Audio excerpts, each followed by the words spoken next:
The galaxy was quiet after the war.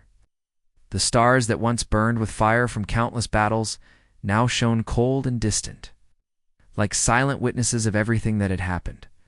Whole fleets had turned into drifting graves, silent ships frozen. In the endless void, civilizations that had once screamed for victory now whispered only of survival.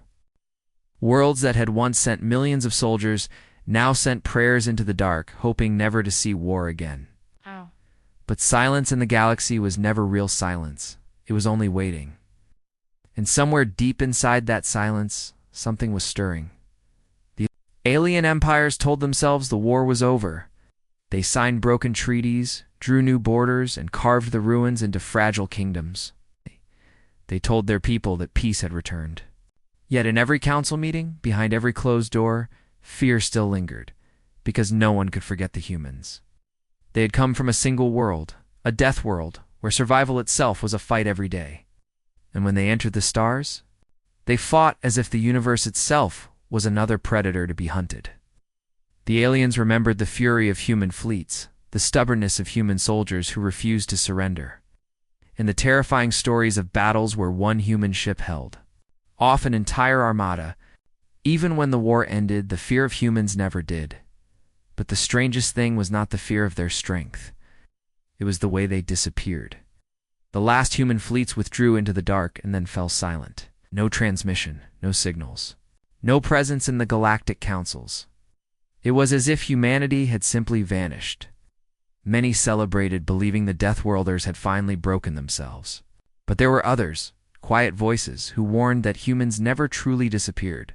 They adapted. They waited. They returned when no one expected them, on a forgotten battlefield. The wreckage of ships still floated in endless orbit around a shattered moon. The corpses of machines and the ghosts of soldiers drifted in silence. Yet in the middle of that graveyard, a single light flickered. It was small, weak, almost invisible.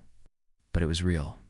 For the first time in years, a human signal moved through the stars. The words were faint, almost broken, but they carried across the void. A voice spoke, low and cold. The war is not over. No alien ship reported it officially. The captains who heard the signal erased it from their logs. The governments who received rumors silenced their reporters. But the whisper spread. Traders told stories in hidden markets. Mercenaries swore they had heard the same voice in other systems. Soon the story passed through every space station, every fleet, every world. A single human had survived. And worse, he was not finished. His name returned like a curse spoken in the dark. They called him the Ghost of Earth. No alien could say if that was his true name or a legend built out of fear. But the records of the war spoke of him. He'd been there at the siege of Corin, where one human ship destroyed 6 battleships. Before burning out, he'd been there at the fall of Yector, where he led a retreat that saved thousands even as the planet burned. He had been there at the last stand of Kavzes, where his fleet refused to surrender even when the rest of humanity withdrew. Some said he had died in that final blaze. Others said he had escaped into the shadows. And now the whispers claimed he had risen again. The alien rulers dismissed it as rumor, told their people it was impossible. But in their private councils, they remembered how impossible it had seemed for humans to fight the galaxy in the first place. Impossible things were what humans did best. The fear returned to them like an old wound that never healed. Because if even one human soldier had survived, then silence was no protection. Peace was no safety. In the darkness of a hidden ship, the human waited. His eyes were cold, his body scarred, his mind sharp with years of survival. The war had taken everything from him, his comrades, his world, his family. But it had not taken his purpose. He had seen the galaxy crush his people and call it peace. He had watched alien fleets burn human colonies and then claimed victory. He had heard the silence of the stars, and in that silence he had found only one truth. The war was never over, it only slept. Now it was time to wake it again. The engines of his ship came alive, humming like a beast ready to hunt. His hand moved across the controls with practiced calm. In his mind, the war never ended, so every day had been preparation. Every system of the ship, had been rebuilt from the ruins of old battles. Every weapon had been reforged from the scraps of forgotten war machines. Alone, he had turned a ghost ship into a predator.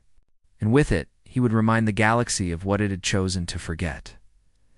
The stars outside burned with quiet light, cold and indifferent. But for the first time in years, they reflected the fire in a human's eyes. He whispered to himself, too.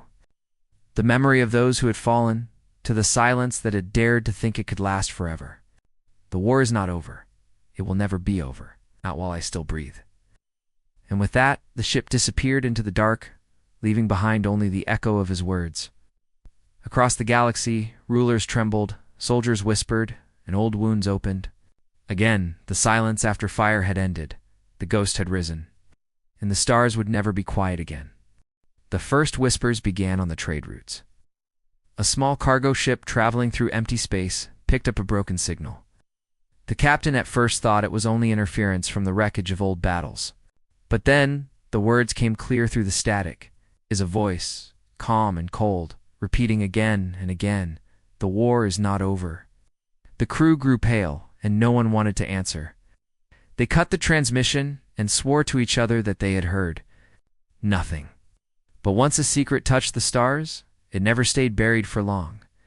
In hidden markets on the edges of the galaxy, smugglers spoke of the voice. Some claimed they heard it in 3 different systems at once. Others swore they had seen a faint light moving among graveyard ships that should have been dead forever. The more people denied the story, the more alive it became. Fear carried faster than truth, and soon even the most powerful worlds could not ignore it. The alien rulers tried to control it. In the Council of the Coalition, they declared the voice a hoax. A council speaker stood before the cameras and said, "There are no humans left among the stars. Their fleets are gone, their colonies destroyed. Silence proves their defeat." But even as he spoke, the cameras caught the tremble in his hands, and every citizen watching knew the truth. The leaders were afraid. Far away, a group of mercenaries traveled through a dead system to salvage metal from ruined ships. They were strong, ruthless men and women, not the kind to be scared by old war stories. But when their scanners caught the same signal, the words, "The war is not over," they abandoned their salvage and fled without taking a single piece of metal. Later, in a bar, drunk and shaken, one of them whispered to another crew, "It was a human. I swear it. No alien speaks like that. It was him." The name returned again, like a shadow creeping back into the light. The ghost of Earth. For some, it was a nightmare. For others, a legend. No one knew what was real, but every story made the fear stronger. Some said he traveled in a ship built from bones of fallen fleets. Others said he commanded an army of machines that did not need food or rest. Some even claimed he was not human anymore, but something more, a monster, shaped by war itself. Every time the signal appeared, fleets were sent to search. They found nothing. No ship, no trace, only silence. It was as if the ghost appeared and vanished at will. Alien commanders grew restless. They doubled their patrols, sent scouts into old battle zones, and armed every station with more weapons. But that only made the fear spread further, because if they were not afraid, why prepare? So much. In secret, some alien scientists studied the recordings of the voice. They slowed it down, pulled it apart, analyzed every tone, and what they discovered chilled them even more. The voice did not belong to an echo or a broken machine. To a man, alive, breathing, speaking with purpose. Someone had survived. Someone who wanted to be heard. On one distant mining world, a worker returned from his shift to find a message waiting in the dust outside his shelter. It was written in a language he did not know. But when he showed it to his old grandfather, the old alien's eyes went wide. He said it was human script, remembered it from the war when he had been young. The message had only 3 words. The old man burned the paper, but he could not burn the fear that spread through the camp. The leaders tried everything. They erased the stories from the networks. They punished anyone who spoke the name. But suppression only made the whispers louder. Soldiers in training camps began to joke nervously about what they would do if the ghost of Earth appeared before them. Pilots painted strange marks on their ships, symbols of protection against him. Even children in the cities played games, shouting, "The war is not over," and running through the streets like little soldiers. The shadow of one man was shaking whole civilizations. Meanwhile, in the dark, the man himself listened, heard the fear growing, and he smiled. For him, the whispers were a weapon more powerful than any fleet. Fear spread faster than ships could fly. He did not need to fight yet. The galaxy was already tearing itself apart in the silence of its own fear. His plan was simple. He would remind them what humanity was. And when they finally came searching, he would show them what one human could do. But even he did not realize how far the whispers had reached. In hidden corners of space, rebels and outcasts listened with hope. To them, the ghost of Earth was not a curse, but a promise. They believed he was coming to break the chains of the great empires, to tear down the rulers who had crushed weaker worlds. They began to gather weapons to prepare for the day the ghost revealed himself. For them, the whisper was not fear, it was faith. One signal, one voice, a sentence moving through the stars, like fire through dry grass. The war is not over. And, as the galaxy held its breath, the stars seemed to burn a little brighter, as if waiting. Something was coming, something no one was ready for. The whispers no longer felt like rumors. By now, every fleet commander, every merchant captain, every governor in the galaxy had heard the same words. Some tried to deny it. Others laughed nervously. But deep down, no one truly believed it was a lie. The war was not over. The ghost had returned in one council chamber on the core world of Telnor, the rulers argued. Some shouted that the voice was a trick made by rebels. Others claimed it was the humans themselves, rebuilding their fleets in the dark. But a small group of old generals sat in silence, their eyes heavy with memories. They had fought humans. Once, face to face, they knew the sound of that voice. They remembered the one who never surrendered. The one whose ship was always the last to fall back. The one who stood even when all hope was lost. And in their hearts they whispered his name. He had been called many things. To some, he was captain. To others, he was commander. But the galaxy gave him one name that stayed after the war, the ghost of Earth. His real name was lost to history, buried in old human records that no alien could find. But his legend lived longer than any truth. He had been there at the siege of Corin, where his single cruiser disabled 6 warships in one night. He had been at the retreat of Yector, guiding thousands of refugees through fire when the rest of the human fleet was gone. He had fought at the last stand of Cavices, where entire human squadrons were destroyed, and yet his ship refused to lower its flag. That was the last time anyone had seen him, surrounded by flame. The aliens had believed he had died with his fleet, but the whispers said otherwise. Now, in dark taverns and across encrypted channels, the story spread. He had survived. Survived, but endured. Some said he had drifted for years among the wreckage, patching his ship from the bones of dead fleets. Others claimed he had hidden on a forgotten world, building weapons in secret. No one agreed on the details, but they all agreed on one thing: the ghost of Earth had returned. He was preparing for something. The fear of one man became heavier than the armies of whole empires. Fleets were moved to defend borders, were sent to search every corner of space. But he remained invisible, always just beyond reach, like a shadow that moved with the stars themselves. Yet his signal kept appearing, a taunt that no one could silence. The war is not over. On a distant patrol route, a small alien frigate thought it had found him. Their sensors picked up a lone ship moving slowly among the ruins of a battlefield. With trembling voices, the crew called in reinforcements, boasting that they would be the ones to capture the ghost. But when the reinforcements arrived, the lone ship was gone, leaving only the wreck of the frigate torn open like paper. The logs recovered from its shattered memory told the same story. The crew had seen a human face on their screens before the destruction, face scarred by war, eyes burning with cold fire. He had spoken only once before the ship went silent. "You should not have come." The report was suppressed by the ruling council, but it leaked anyway. And when it did, the galaxy knew the truth. The ghost was not just a rumor, He was alive. In his hidden ship, the man himself remained silent. He did not need to speak much. The galaxy was already doing his work for him. Fear was spreading faster than any fleet could travel. Panic was breaking alliances apart. And he waited, watching, preparing. But his purpose was not only fear. He carried something deeper, something heavier.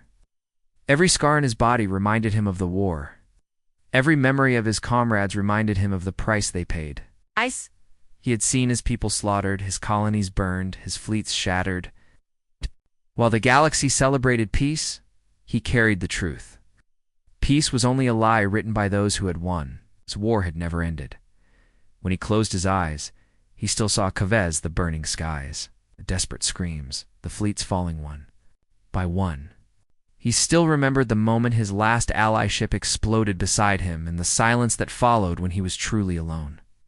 That silence was the same silence the galaxy felt now. But to him, it was not peace. It was unfinished. And he had sworn. That silence would never last. He looked at the stars from the window of his ship. They were bright and cold, like eyes staring down at him. To others, the stars were distant lights. To him, they were targets. Each star system, each empire, each world that had forgotten what humanity endured. He had not returned for revenge. Alone, he had returned for a mission to make the galaxy remember. The ghost of Earth was no longer just a survivor. He was becoming something greater, something that terrified rulers and inspired rebels. He was becoming a symbol, and symbols could not be killed by fleets or buried in silence. In the hidden corners of the galaxy, people began to speak not only of fear, but of hope. Some rebels painted his symbol on their walls. Some whispered prayers to him before battle. They believed he would bring justice where no empire dared. They believed he would finish what humanity had started. The galaxy had tried to bury him in silence. But silence could not hold him. He had returned. And as his ship vanished once again into the void, one truth echoed louder than ever before. The forgotten had risen. The war was awake. And the stars would soon learn the cost of forgetting humanity. The galaxy was no longer quiet. Every week came new reports of fleets disappearing in the dark. Alien commanders who had once spoken with confidence now sat in silence, staring at empty maps where their ships had once patrolled. Traders avoided old war zones, afraid that the ghost ship would appear from the shadows. Even mercenaries who prided themselves on fearlessness changed their routes to avoid the sectors touched by his signal. The whisper of his presence was enough to scatter. Then it was said the ghost of Earth commanded only one ship, single vessel, rebuilt from wreckage scarred from 100 battles. It was no larger than a cruiser, no stronger than the smallest dreadnought, yet entire fleets fell to it. No one understood how. Some claimed it was human strategy, unpredictable, ruthless, impossible to match. Others whispered of strange weapons, never seen before, weapons that tore ships apart with terrifying precision. Whatever the truth was, the results were undeniable. Whenever the ghost appeared, fleets burned on the border world of Alvarez. Panic broke out when an alien patrol limped back, half destroyed. Survivors spoke of an ambush in the shadows of broken moons. They said they never even saw the human ship until it was too late. One moment they were in formation, the next their lead vessels were exploding, their communication cut, their weapons jammed. The last thing the survivors remembered was a voice cutting through the static. "You forgot us." Across the galaxy, rulers began to tremble. Their fragile peace was crumbling. Old enemies they had once defeated were rising again in spirit. To stop the panic, they decided to create something that had never been used before. A weapon hidden. Since the war, in the deepest vaults of the Coalition, far beneath their homeworld slept a project too dangerous for ordinary war. It had been designed in the final years of the human conflict, built from stolen fragments of human technology and twisted with alien science. It was called the Arc Spear, a massive weapon capable of cutting through planets themselves. It had never been deployed because it was unstable, a danger not only to the enemy, but to those who fired it. But now desperation drove them to awaken it. The ghost of Earth had made them believe only such a weapon could stop him. When the generals saw the Ark Spear's blueprints again, many argued against using it. But the fear of one human outweighed their reason. The council voted, and the Ark Spear was reactivated. Fleets were ordered to carry it into space. The galaxy would use the weapon that even war itself had rejected. But they had forgotten one truth. The ghost was not only a survivor of war, he had been one of the minds who designed weapons like the Arc Spear. When he saw the council's desperate choice, he did not panic. He smiled. He knew every weakness in their plan, every flaw in their stolen design. The weapon that was meant to destroy him had once been born from his own people's hands. He knew how to break it before it even fired. The first fleet armed with the Arc Spear moved into a sector believed to be haunted by the ghost. They came in full strength, 30 battleships, 20 carriers, hundreds of smaller escorts. Their commanders believed the ghost would never dare face them. But in the shadows, he was already waiting. The battle was swift, brutal, and terrifying. At first, the Arc Spear lit up the dark, its energy tearing through empty space. It missed its target entirely. The ghost had already slipped behind their formation, striking with perfect timing. Within minutes, half their escorts were gone. Their communication grid collapsed. And then, to their horror, the Arc Spear itself was turned against them. Somehow, impossibly, the human ship had hacked into the weapons system. The next time it fired, it struck its own carriers, slicing them apart. Panic consumed the fleet. The mighty weapon designed to destroy the ghost was instead destroying them. When the wreckage cleared, only silence remained. Out of the entire fleet, a single crippled ship escaped. Its crew told the story with trembling voices. They said they saw the ghost ship rise from the fire like a predator, and across their screens came his face. Scarred, cold eyes like burning steel. He had spoken only one sentence. Your weapons were mine before they were yours. Then the signal cut, and the ship vanished again into the dark. The news spread like fire. The weapon that was supposed to be their salvation had become their shame. The ghost had beaten it as if it were nothing. The galaxy's leaders began to argue among themselves. Some demanded even greater weapons. Others called for peace negotiations, and a few secretly whispered of surrender. Their unity broke. Old rivalries surfaced again. The fear of one human had started to shatter the entire structure of their fragile order. Meanwhile, in hidden stations and forgotten colonies, whispers of the ghost grew louder. Some called him a destroyer, a monster who wanted to burn everything. But others, the weak and oppressed, began to see him differently. To them, he was justice. He was proof that no empire, no matter how powerful, could rule forever. His shadow became their hope. The stars were burning with fear and with belief, and the ghost walked among them unseen, always one step ahead. But even as he struck down, Fleetsy knew the greatest battle was still to come. The galaxy was not yet broken, it was only beginning to fracture. And when the cracks widened enough, he would be ready to strike. The stars outside glimmered like 1,000 eyes, watching, waiting. The ghost whispered to himself in the silence of his ship, a promise that carried into the void. You thought the war was over? But war is the only truth you will ever know. And then he vanished again into the shadows, leaving behind burning fleets and a galaxy trembling under his name. The galaxy had begun to split apart. The destruction of the Arc Spear changed everything. The rulers had promised it would end the ghost forever, but instead, it ended their unity. When the news spread, panic turned into anger. Whole worlds asked their leaders why they had risked so much on a weapon that failed. Soldiers asked why they were sent to die against an enemy no one could catch. Trust collapsed, and in its place came suspicion. In the council chambers of the great empires, voices rose in fury. One leader accused another of secretly helping the ghost. Another claimed that the plans for the Arc Spear had been sabotaged. Old rivalries that had been buried after the war rose again, stronger than ever. Allies turned against each other with sharp words that soon became sharp weapons. Fleets that once fought side by side now began to circle one another, preparing for betrayal. The ghost watched it all from the shadows. His plan was working. He did not need to destroy the galaxy with fire. It was destroying itself. Every fleet sent to find him came back in pieces, and every defeat tore the alliances apart even more.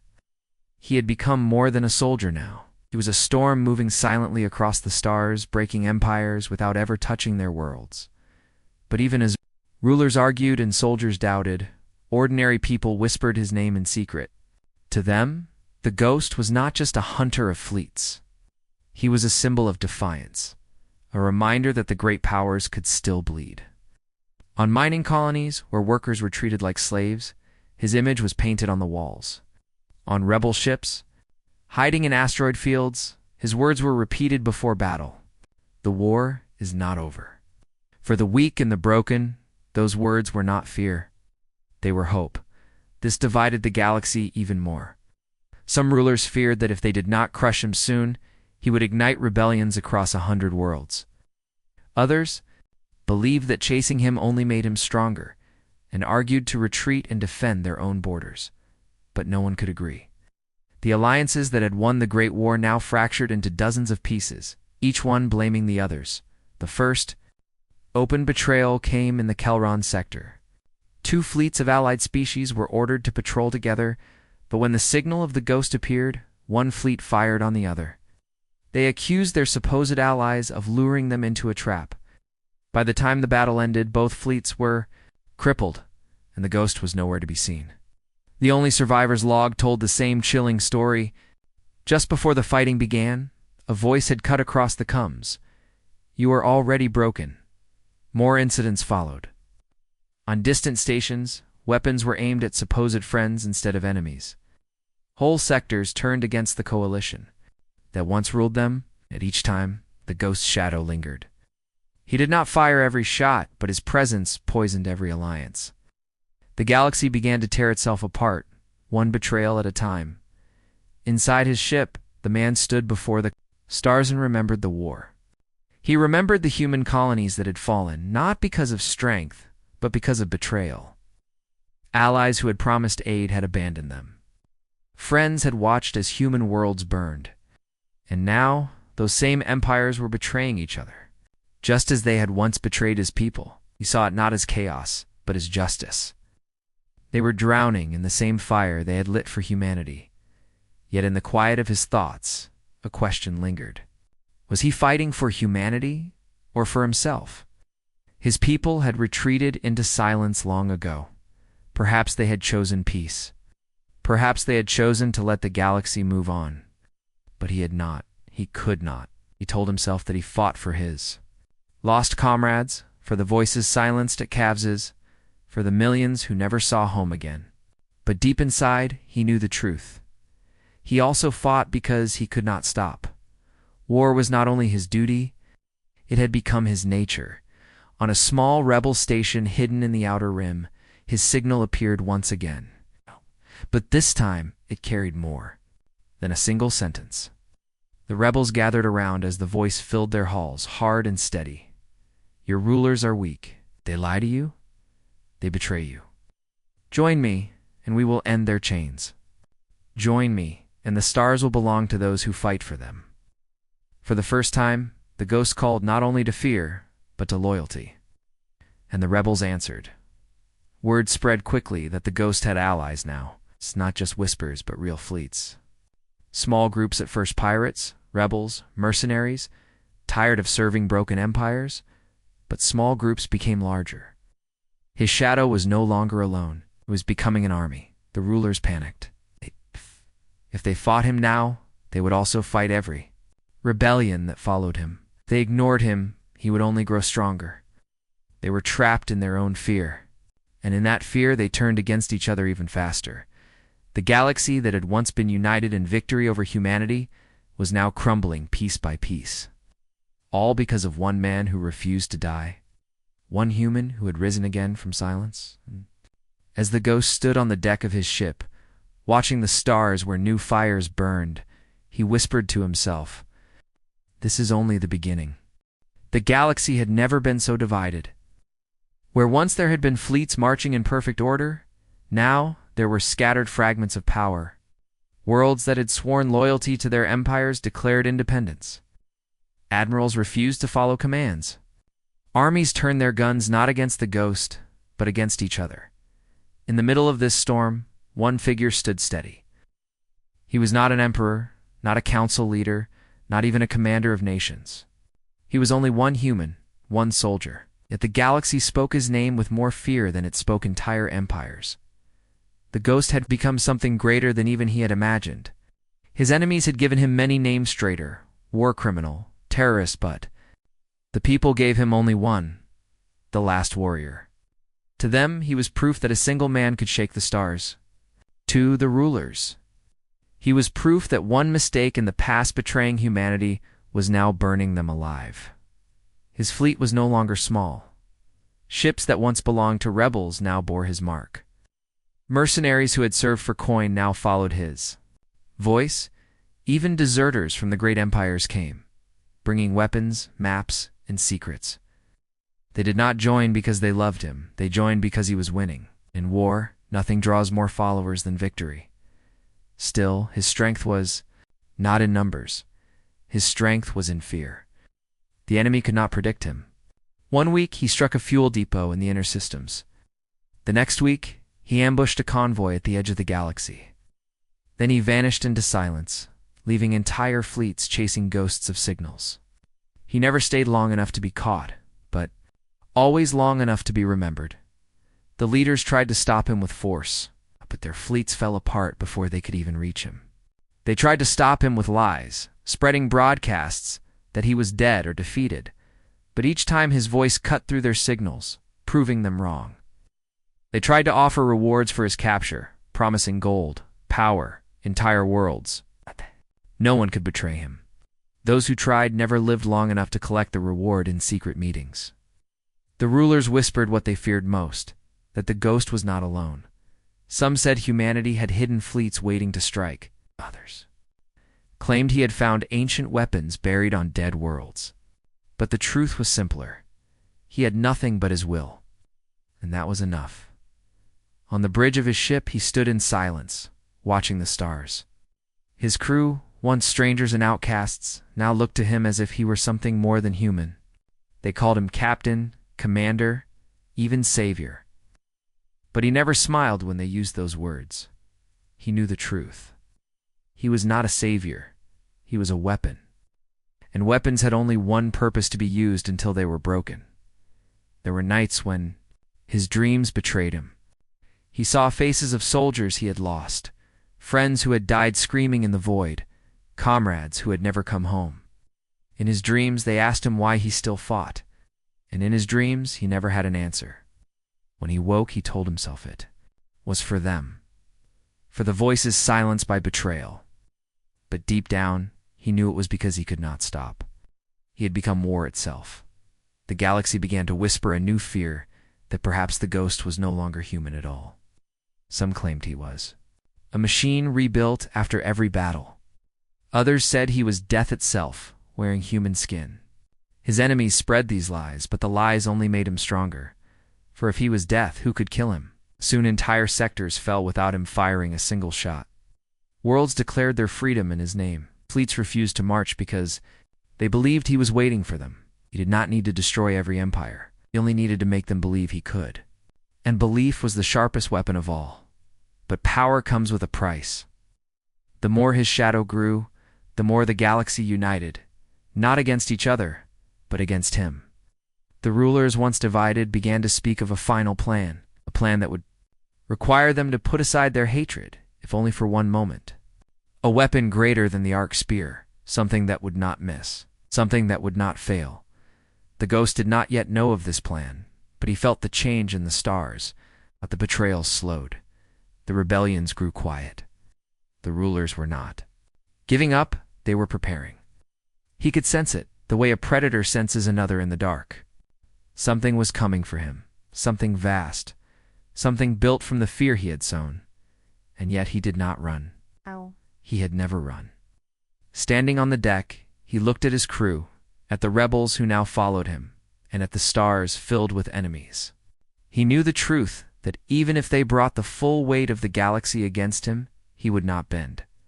He was only one man. But one man had already broken them once. He clenched his fist and whispered words that only the stars could hear. Let them come. Because the ghost was no longer hiding. He was no longer striking from shadows. For the first time since the war, he was ready to face them all. One human against the stars, and the galaxy for the first time wondered if even that would be enough.